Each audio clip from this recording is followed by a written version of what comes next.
Ok, pessoal, tudo bom? Nós estamos aqui para resolver e discutir, comentar com vocês algumas questões do último vestibular da ESC, né? Vamos gabaritar essas questões e discutir essas questões com vocês, até para você perceber o tipo de prova, o tipo de questão, o tipo de questões que cai, né, que tem caído.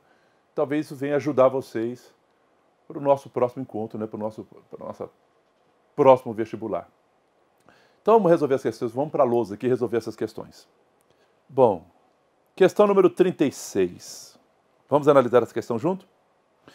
Tendo como referência a figura acima, que ilustra o esquema de uma membrana biológica, assinale a opção correta. A primeira, A. A estrutura 1, na face interna da membrana, funciona como identificadora de células e protege a membrana contra danos mecânicos e químicos. Isso aqui seria a estrutura 1. Isso aqui seria o quê, pessoal? Proteína. Essas estruturas 1 que seriam proteínas encaixadas na membrana. E ele falou que serve como o quê? Identificação de célula. Essa questão está errada, ela está falsa. E ela está falsa por quê? Quem que é responsável pela identificação de célula é o nosso glicocálice, também conhecido como glicocálix, né? Glicocálix são essas estruturas aqui formadas por açúcares associadas a proteínas ou a lipídios. O glicocálix ele tem uma formação glicoproteica ou glicolipídico. Cada célula tem o seu glicocálix próprio. Então, esse glicocálix é como se fosse a identidade da célula. Né? Logo, se você colocar uma célula diferente, com glicocálix diferente, isso vai estimular a célula a reagir contra aquela célula diferente. Então, não é a proteína que tem essa função, e sim o glicocálix. O item B. A estrutura 2 impede a passagem de íons de moléculas solúveis em água, que são transportadas através dos fosfolipídios. Fosfolipídio. Uma molécula para poder atravessar essa camada de fosfolipídio, ela tem que ser solúvel em lipídios, não solúvel em água. A maior parte da membrana plasmática é de natureza o quê? Lipídica, fosfolipídios.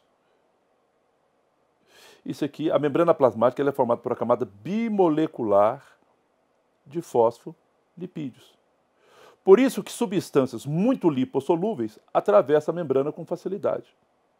Já moléculas que são pouco lipossolúveis não conseguem atravessar essa membrana, necessitando de mecanismos que vão facilitar, que vão auxiliar, transportadores que vão atravessar essa substância, o que tornaria essa questão também inverídica. C. As células procariotas adjacentes à estrutura 1 e 2, células procariotas. Quem são essas células procariotas? Células procariotas são as células do reino Monera. Estão conectadas a uma complexa rede de tubos, filamentos proteicos que constitui o citoesqueleto. Ô, gente, células procariotas não possuem citoesqueleto. Não possui citoesqueleto. Tá? O citoesqueleto é uma característica de célula eucariótica. O que torna essa questão também o quê? Falsa. Porque células procarióticas ou protocélulas não possuem citoesqueleto, que é uma característica de células eucarióticas. As proteínas da membrana biológica são susceptíveis a deslocamento. Essas proteínas que estão encaixadas aqui, essas proteínas que estão encaixadas aqui, totalmente, que estão encaixadas na membrana plasmática. Essas proteínas elas podem mudar de posição e podem mudar de forma, criando passagens através da membrana. Essa estrutura da membrana plasmática é a estrutura de Singer-Nicolson, que foi uma estrutura idealizada em 1972. Segundo essa estrutura, a membrana seria formada por uma camada bimolecular de lipídios, de fosfolipídios, onde proteínas estariam encaixadas, sendo que essas proteínas podem mudar de posição e podem mudar de forma, criando passagens através da membrana. Então essa questão seria a nossa questão verdadeira, a questão número 36 A resposta é a letra D. Questão número 37. Um projeto de pesquisa investigou a correlação entre a alimentação durante a gestação e a herança de características fenotípicas. Vamos lembrar o que são características fenotípicas antes de qualquer coisa, pessoal. As características fenotípicas é aquela que está relacionada com o quê? Com o genoma, o genótipo, melhor dizendo. Você tem um genótipo mais meio ambiente, as interferências do meio ambiente. A característica fenotípica é aquela característica manifestada, observada.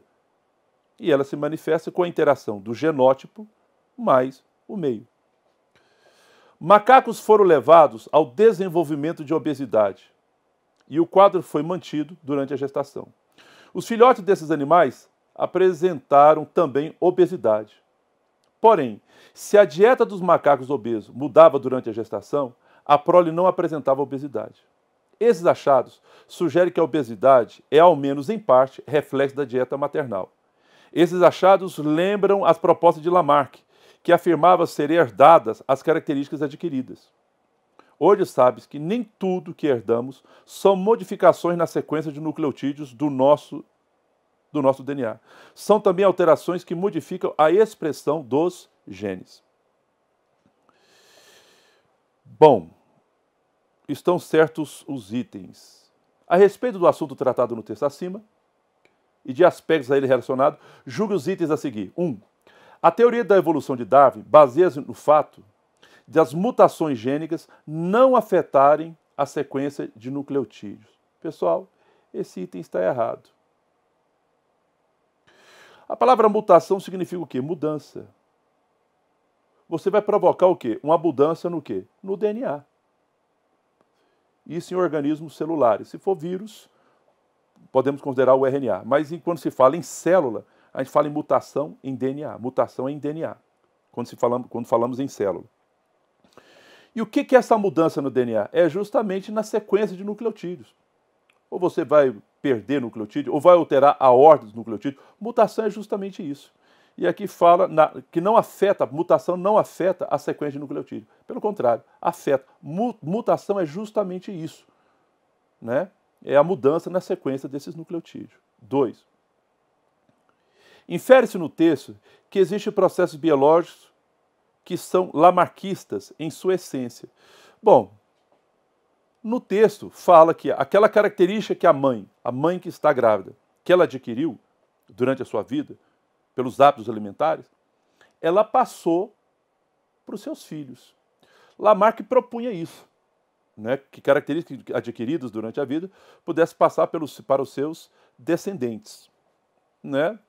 Eu poderia considerar, só que essas características adquiridas não foram adquiridas em nível de, molecular, não foram adquiridas em nível de DNA. Essa transmissão aqui não é exatamente hereditária, uma transmissão, não é uma transmissão hereditária, é uma transmissão congênita. Mas olhando, desconsiderando a questão de genética, o conhecimento de genética, poderia reforçar o que Lamarck dizia? Eu acho que sim. Poderia, seria mais ou menos verdadeira essa questão. Vamos analisar as outras para poder comparar. Organismo que tem o mesmo genoma deve apresentar características fenotípicas idênticas, mesmo se alguns genes não forem expressos em um deles? Essa questão está totalmente errada, pessoal. Também. Essa questão é totalmente errada. O organismo que tem o mesmo genoma deve apresentar características fenotípicas idênticas, mesmo se alguns genes não forem expressos em um deles? Primeiro, se alguns genes não forem expressos, as características fenotípicas já vão ser diferentes. E mesmo que todos os genes se expressem, dependendo do meio ambiente, né, das interferências do meio ambiente, esse fenótipo pode ser diferente. As pressões, as características do meio ambiente podem interferir na expressão gênica? Pode. Mas mesmo tendo tendo a mesma expressão gênica, outros fatores do ambiente podem alterar o fenótipo do indivíduo, o que torna essa questão falsa. Os padrões de expressão gênica, ao serem induzidos por mudanças ambientais e depois passado de pais para filhos, não modificam a sequência de bases nitrogenadas do genoma dos indivíduos. Os padrões de expressão gênica, ao serem induzidos por mudanças ambientais e depois passado de pai para filho, não modificam a sequência de bases nitrogenadas do genoma dos indivíduos. Mas, gente, essa questão me parece verdadeira. Vamos entender isso. Os padrões de expressão gênica, ao serem induzidos por mudanças ambientais, nós estamos falando de quê? De expressão gênica. Expressão gênica. Os indivíduos têm, não houve uma mudança no seu gene. O que está modificando são as expressões desses genes. E essa expressão sofre interferência do ambiente. E se você tem a expressão gênica que foi modificada, não significa que houve o quê? Uma sequência na base nitrogenada. Você não teve uma mutação, você não teve uma troca, uma modificação na sequência de base nitrogenada. O que foi mexido aqui foi o que foi alterado aqui foi a expressão gênica e não uma sequência, e não você não teve uma mutação, você não teve uma troca de base nitrogenada, uma mudança nessas bases nitrogenadas. Essa questão estaria verdadeiro. Seria a questão 2 e a questão 4. 2, 4. Gente, nós não temos gabarito para essa questão. Então, sem gabarito, essa questão não é possível de resposta. Eu não encontro nenhum gabarito possível. Nenhum gabarito possível. Questão número 38. A diversidade de formas, tamanhos e funções observada nos mais diferentes tipos celulares de um mesmo organismo está relacionado aos processos que ocorrem separadamente em cada um desses tipos celulares. Tal diversidade é consequência do padrão de... Bom, o que nós estamos discutindo aqui, pessoal? Que em um organismo você tem uma diversidade celular muito grande. Existem vários tipos de células com tamanhos, com formas diferentes. Com tamanhos e formas diferentes. E o que se deve a essa diversidade? O que se deve a essa diferença de células com tamanhos diferentes? Bom, questão A, item A. Replicação do DNA. O que é replicação do DNA, gente? Replicação ou autoduplicação é a capacidade que esse DNA tem de originar cópias idênticas de si mesmo. Replicação significa a capacidade do DNA originar cópias idênticas de si mesmo. Todas essas células possuem o mesmo tipo de DNA, pessoal. Todas essas células nucleadas possuem o mesmo tipo de DNA. É o mesmo DNA, porque essas células se originaram, por diferenciação, mitose, diferenciação. E todas essas células, para poder se dividir e originar essa diversidade de células, teve que haver uma replicação do DNA. Então, basicamente, todas têm o mesmo tipo de DNA. Então, não é a replicação que vai originar esses diferentes tipos de DNA. Sequência de nucleotídeos de DNA. Todas essas células têm o mesmo DNA. Se a replicação é a capacidade do DNA originar cópias idênticas, então toda essa célula tem a mesma sequência de nucleotídeos de DNA. Então, logo, não é a sequência do nucleotídeo de DNA que vai determinar essas diferenças entre as células. Então, o item A está errado e o item B também está errado. Item C. Sequência de nucleotídeos do RNA. Bom, a respeito dessa sequência de nucleotídeos do RNA, nós temos que entender. Cada célula dessa aqui, né, com formas e com funções diferentes, essa diferenciação aconteceram por ordens diferentes. Por ordem diferente. É lógico que essas ordens veio via RNA. E esse RNA, ele foi produzido por transcrição. Por transcrição. Então, a transcrição que vai determinar a formação de proteínas e que vai determinar a formação de um tipo ou de outro tipo de célula, ela tem que ser específica para cada célula. A transcrição tem que ser específica para cada tipo de célula. A transcrição que deu origem à proteína, que desencadeou a formação dessas células diferentes, elas têm que ser diferentes. Essa transcrição, ela tem que ser específica. Logo, nós temos aqui o item C e o item D. Fala sobre sequência de nucleotídeo de RNA. Essa sequência de nucleotídeo de RNA, ela é feita por transcrição. É feita por transcrição. Então, nós temos que discutir o item C e o item D.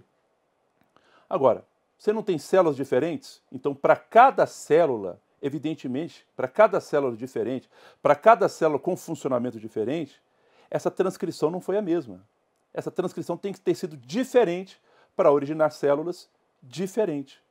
Transcrição célula específico. Tem que ser transcrições específicas. O que torna o item D verdadeiro. Vamos discutir? O DNA é igual para todas as células. O DNA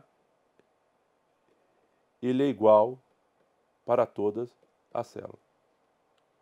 Agora, a transcrição que ocorreu aqui vai ser diferente da transcrição que ocorreu aqui e da transcrição que ocorreu aqui, para originar essas células diferentes.